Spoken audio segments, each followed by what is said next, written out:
जय माँ दुर्गा। जय वैद्यनाथ धाम।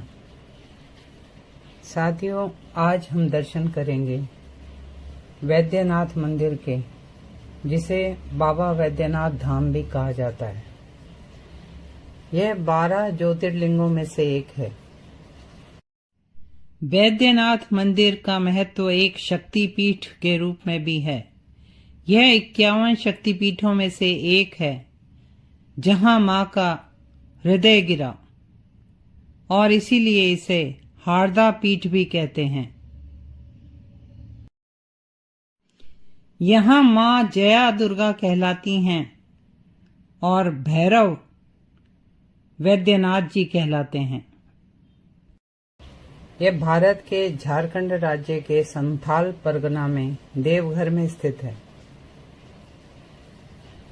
हिंदू मान्यताओं के अनुसार राक्षस राजा रावण ने वरदान प्राप्त करने के लिए इस स्थान पर भगवान शिव की पूजा की, तपस्या की, और रावण ने बलिदान के प्रतीक रूप में एक एक करके अपने सिर शिवजी को अर्पित किए। इससे प्रसन्न होकर भगवान शिव ने रावण पर दृष्टि डालकर ही उसे ठीक कर दिया, और वे इस स्थान पर वैद्यनाथ कहलाए। दूसरी पौराणिक कथा के अनुसार रावण भगवान शिव को प्रसन्न करने के लिए हिमालय क्षेत्र में तपस्या कर रहा था। उसने अपने 9 सिर भगवान को भेंट स्वरूप अर्पित किए और 10वां सिर काटने की तैयारी कर ही रहा था कि भगवान उसके सामने प्रकट हुए और वरदान मांगने को कहा। रावण कामना लिंग को,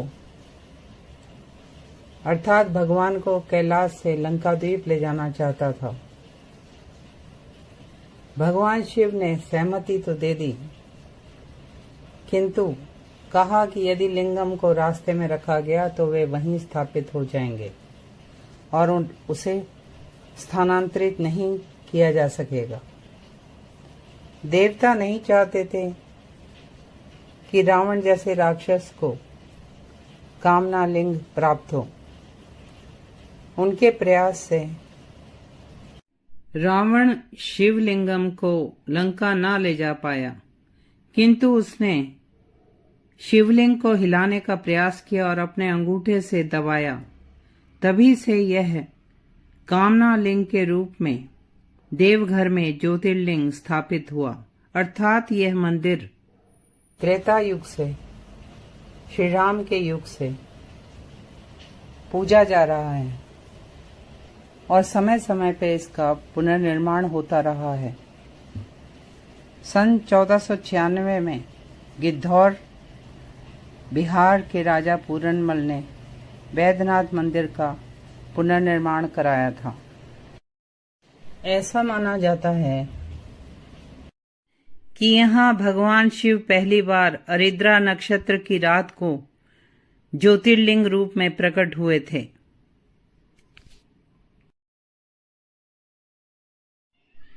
मंदिर प्रांगण में मां पार्वती, भगवान गणेश, मां जगत जननी, ब्रह्मा जी, माता सरस्वती, भैरव भगवान, श्री राम, अन्नपूर्णा माता, मां काली और लक्ष्मी नारायण मंदिर हैं। इस मंदिर की विशेष बात है, यहाँ मंदिर के ऊपर शीर्ष में पंचशूल है, त्रिशूल की जगह। वैद्यनाथ मंदिर कमल के आकार का है और 72 फीट ऊंचा है। मंदिर में प्राचीन नागर शैली और आधुनिक शैलियों की स्थापत्य कला देखने को मिलती है। एक स्पाइरल सा डिजाइन बना हुआ है। यहाँ वैद्यनाथ जी का मुंह पूर्व की ओर है। मंदिर में सुबह पहले लिंगम पर कच्चा जल यहाँ के पुजारी चढ़ाते हैं और फिर तीर्थयात्री जल, फूल और बिल्व पत्र चढ़ाते हैं। सावन की कांवड़ यात्रा में यहाँ लाखों तीर्थयात्री आते हैं। सुल्तानगंज से गंगा जल लाकर कांवड़िए भगवान को चढ़ाते हैं, जो वैद्यनाथ से लगभग 108 किलोमीटर दूर है। पूरे रास्ते ये कांवड़िए भक्ति भाव से भिगोए हुए मन से नंगे पैर चलते हैं और भगवा रंग के कपड़े पहने इन लोगों की अटूट कतार पूरे 108 किलोमीटर 1 महीने तक इस सड़क पर फैली रहती है। वैद्यनाथ जी के मंदिर में जल चढ़ाने के बाद ये तीर्थयात्री बासुकीनाथ मंदिर, जो वैद्यनाथ जी की तरह ही छोटे आकार का बना हुआ है, उस मंदिर के दर्शन करते हैं। इस मंदिर की विशेषता यह भी है कि यहाँ तीर्थयात्री ज्योतिर्लिंग पर स्वयं अपने हाथ से अभिषेक कर सकते हैं और बाबा धाम में प्रसाद रूप में पेड़ा खरीदा जाता है। यह देवघर की खासियत है। साथियों, अब मैं वैद्यनाथ जी की संध्या आरती का दर्शन कराती हूँ और साथ ही मंदिर का भी।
साथियों, मेरे साथ भारत के दिव्य स्थानों के दर्शन करने के लिए और दिव्य स्थानों की जानकारी पाने के लिए please like, share and subscribe this channel.